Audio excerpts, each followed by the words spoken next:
Welcome back to the Sports Stop on WSJU Radio, the voice of St. John's University. We just ended up talking about a little bit of basketball. A lot of excitement going on, especially with All-Star Weekend coming up. We have 28 minutes left of the first ever Sports Stop, and I'm loving it. I'm absolutely loving this. Yes. Just listen to Ozzy roar as he loves Sports Stop too, and you should too, especially if you're listening on WSJUradio.weebly.com, searching WSJU Radio on the TuneIn app, or just downstairs eating lunch at Marillac Cafeteria. You can call in at 718-990-3SJU. That's 718-990-3758, or you can tweet at us at SportsStopWSJU. Anything else? Nothing else, right? No, I think that's all our communication outlets. We do have weekly caption pictures that on our Twitter that if you make the caption, you can... Yeah, best... not the best one, because we haven't gotten any yet. So like, if we have like 5, we'll read each one on the air. This week it was Ashley Wagner's face when she realized that she was getting 4th place in the Winter Olympics. Yeah, that was shocking, and you could tell by her face if you go on our Twitter at SportsStopWSJU Radio. You can see how shocked she was too. But enough about the Winter Olympics. Let's go to the summer. The boys of summer. Baseball, MLB, coming at you very soon. My specialty, indeed. It's, pitchers and catchers coming. I believe this weekend for the New York teams, but we're starting way out west with the NL West preview, and we'll be doing a preview of each division, each show up until the start of the MLB season, which is starting March 31st. So get your popcorn ready. So this week we're going to start with the NL West, moving again from west to east. We'll start in the NL, then we'll go to the AL west to east. And of course, last year, the Dodgers took the NL by storm, it seemed like, especially when Yasiel Puig came up from the minors. That second half charge. Yeah, exactly. They had that second half charge. Hanley Ramirez got healthy. He was playing like an MVP. Hanley Ramirez was playing incredible. Yeah, he was. He was playing unbelievable. I picked him up on our fantasy team off the free agency. Beat me to him. Yeah. I tried trading and you said no. No way. He was my MVP. He was the only reason why I came in second. Yeah, and I had no business. Yes, you did. I had no business being there though. Yasiel got all that. He just got hyped up so much. I mean, he was batting 400. Oh yeah, definitely. For a couple months. Yeah. So he definitely got all that hype. But it was definitely a huge part of it was Hanley Ramirez. Definitely. Hanley Ramirez was a huge part. Of course, Clayton Kershaw, who signed the biggest deal in Major League Baseball history. Monstrous. There's so many other pitchers that are saying thank you to him. Yeah, definitely. So, of course, it was a 7-year deal, $212 million extension, something like that. And it's incredible. He is the best pitcher. With some options too for him. He, after 4 years, he can opt out of the contract, which I don't know why he would. But, I would keep it. Exactly. But, I mean, I would take 1 year for that kind of money. Seriously. What, $20 million a year? That's ridiculous. Unbelievable. No, more than that. I'm sorry. Yeah, more than $20 million a year. They're going to have to put a cap on this at some point. Yeah, they definitely will. I mean, Mike Trout's going to come into free agency. He's going to be the first $300 million man, no doubt in my mind. But other than that, the Dodgers really didn't do much this offseason. Not that they really needed to, but I mean, they picked up Dan Herron. They picked up Herron, and the real question is health and if they can avoid the rookie slump. I know, the sophomore slump with Puig. Yeah. You got Puig. Puig and Ryu. Yes, and Hyun-Jin Ryu. The pitching rotation is going to look like Kershaw, Greinke, Ryu, probably Herron, and maybe Beckett as the 5. Yeah, maybe Beckett if he comes back healthy. Yeah. So I mean, it's going to be quite interesting to see that. Of course, the 1-2 punch with Kershaw, Greinke, probably the best pitcher in the game, let alone lefty in the game, and then Greinke's a top. Could argue top 15 pitcher in the league, too. Greinke had a great end of the season last year. Yeah. Last year, was he hurt in the beginning of the season? Yeah, because Carlos Quinton. Yeah, they charged at each other, broke his collarbone. He was on my fantasy team. He was on my fantasy team as well. I'm never getting him again. I hated having him on my fantasy team. I had him for 2 years in a row. Hurt in the beginning of the season each year. Zach Greinke's got an incredible story. Do you know about his story? About how he overcame, wasn't he like afraid of like everyone? Like, I think it was something like he was really depressed, and he just Yeah. was bored with the game. And there was at one point where he was just like, he was bored with the game and he didn't want to pitch anymore. And he like was talking to his pitching coach, and he's like, "I'm gonna throw a 60-mile-an-hour curveball." And he went out there and he threw a curveball, and his coach looked up because it looked really slow, and it was 60 miles per hour on the dot. And He's got like, talent. He's an amazing pitcher, but he was just bored with the game, so he left for a couple years or a year or something like that. Got a bunch of like therapy, kind of, and just like he never really liked the attention to be on him. Yeah. And that's why, and like he fit in with the Royals. Yeah, he won the Cy Yeah. Young with the Royals. Then he went to Milwaukee. And then he wasn't.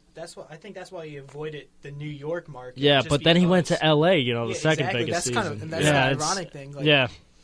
so Well, yeah, he's it's got a very interesting. interesting story now that he's back and now that he's once again pitching amazing. Yeah. I mean, he's always pitched well too. Oh, yeah, he's got a Cy Yeah. Young to He's his got the name. Cy Young, yeah. yeah.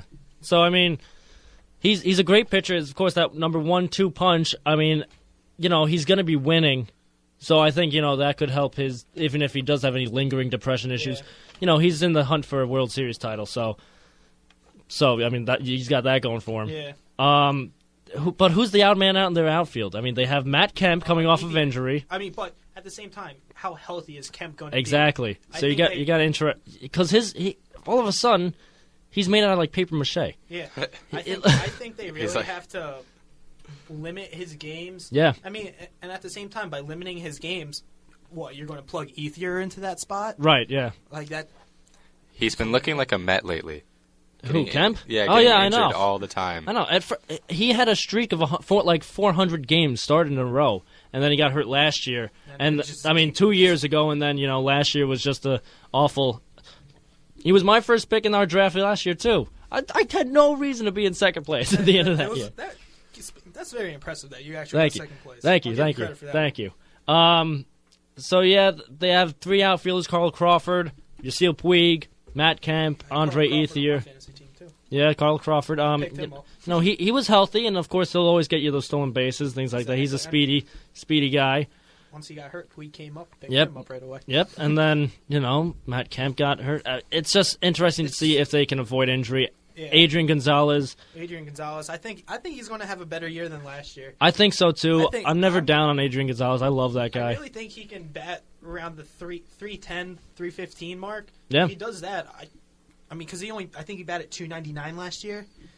Yeah, So, I mean, I think he can up that still. yeah, definitely. It's just a matter of is he getting older? Is he things like that? Those little Yeah. things.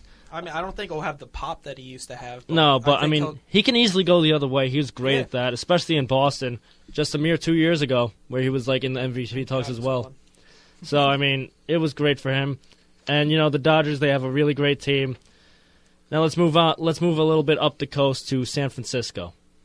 San Francisco, they go from World Series champions from 2 years ago to below 500. So it's these two teams, the Dodgers and the Giants, great rivalry. They seem to be going in different directions.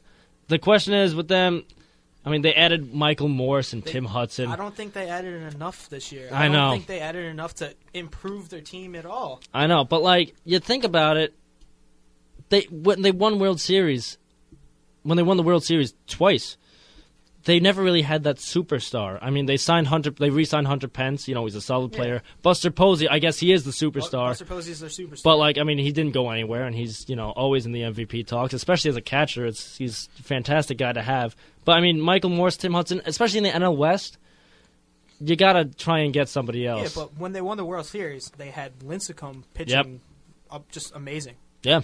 They had him. They brought him. Did they bring him out of the bullpen one game just to secure a win? I think. Yeah, something like that. Something on the lines of that. And if Kane had a horrible year last year, Yeah.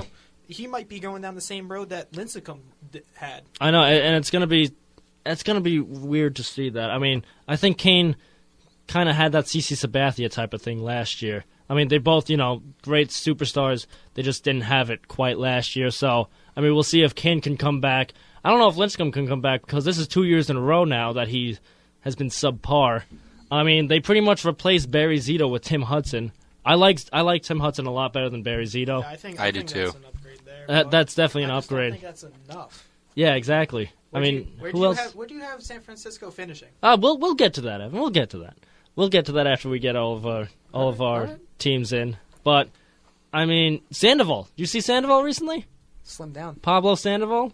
He slimmed down. Kung Fu Panda slimmed down. Yeah, But I gotta look this he up. has slimmed down. he slimmed down a few times and then he's gained it again He in the slims past. down every year in the beginning, and then Yeah. he just gains it back during the season. Yeah, So I mean, to me, that really doesn't mean anything. I mean, does he have the discipline to keep it off, keep the weight off during the season? Because if he did, There's so much that goes on during the season that you can't focus just on. Oh, I got to stick to my diet.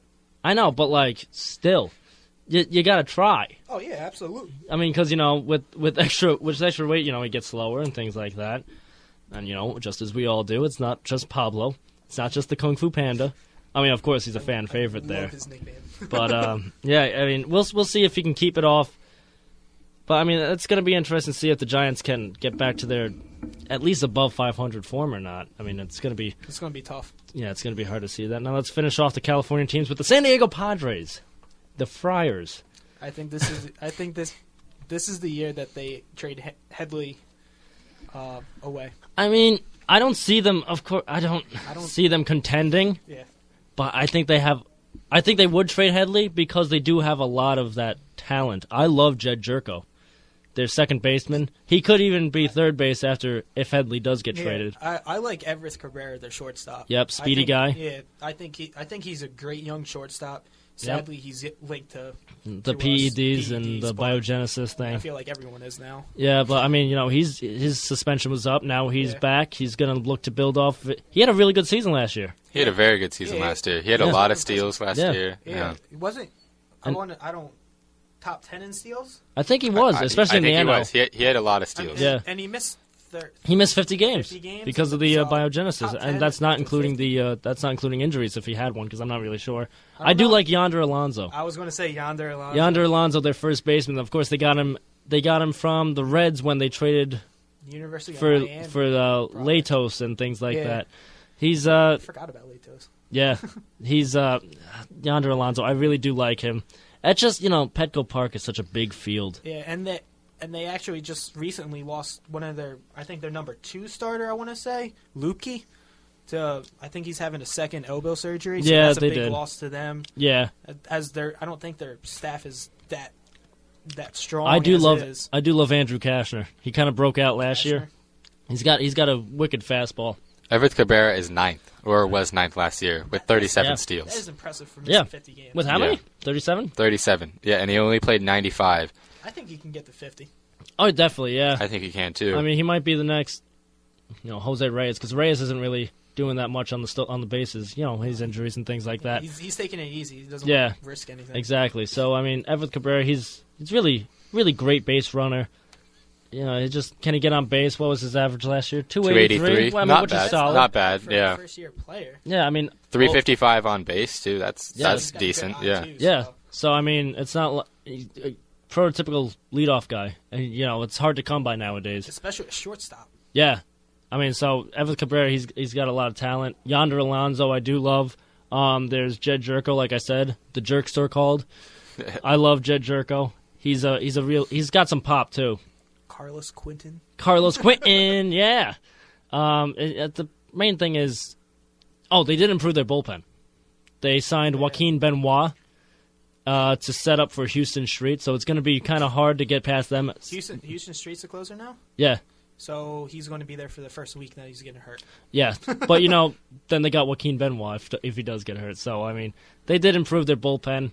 It's going to be kind of hard if Houston Street does stay healthy. It's going to be hard to kind of score against them in the 8th and 9th inning, so that's good. I think I see them winning a lot of 2-1 games. I don't see their offense being that good, especially in Petco Park. But at the same time, I don't see their pitching holding them that low every game. Yeah, most games. I mean, we'll see about it. But going against some of these Western teams, it could be that. Yeah, but I mean, we'll see. I do like the NL West. It always seems like just the Wild West out there. Yeah, I mean, it's really it's a crapshoot. Who knows what you're going to get. Exactly.